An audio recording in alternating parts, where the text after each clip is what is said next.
called ice cream therapy. Health expert Judy Gaman back on the Helen Glover Show. Judy, good morning.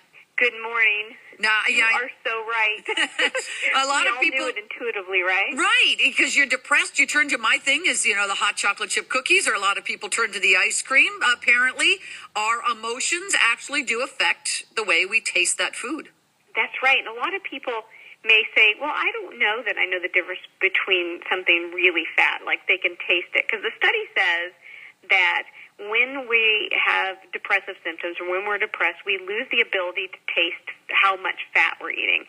And so people say, well, I can't taste that. Well, I guarantee you can. If you can tell the difference between skim milk and whole milk, you can taste fat.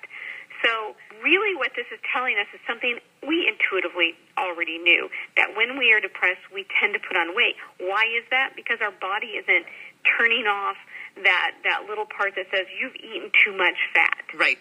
So I'm gonna OD on the gallon of ice cream. That's right. Instead of a scoop, we just grab the whole thing, the container, get a spoon, sit down and watch The Biggest Loser and feel sorry for ourselves.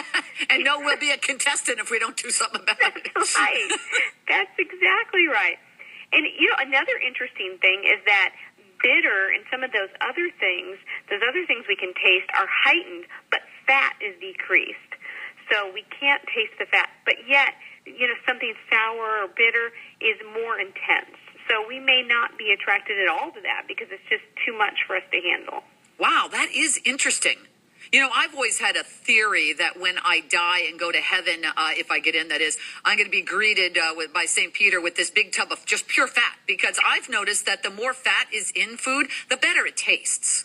That's true, and that's exactly why restaurants are injecting their steaks with butter. Well, of course. Doing all these things because we like it. Unfortunately, we like it. They got to sell you the product. You're not going to go in there and buy it. You're going to eat the meal and get to go, well, that didn't have any taste. Next time you're going to taste delicious. Yeah, it's probably because they slathered it with butter before they brought it out. How many people walk in and say, that was just such a healthy, delicious, oh my gosh, Yum. I can't wait for more of that. No, they say, that was great. Oh, my gosh. The juice was just dripping off. Well, guess what's in the juice when it solidifies? I used to always think about that, the next morning when we'd go in after a big wedding, or when I worked in the restaurant business, or a particularly rough night, and there's still dishes lined up, and you see what was juice left on the plate. Now it's just this solidified fat. Really gives you like that turn-off feeling. Disgusting, isn't it? Yeah, it is. It is. I wish I remembered that as I'm eating it, No, but you don't. No. And the correlation is really fascinating between 1 in 10 people in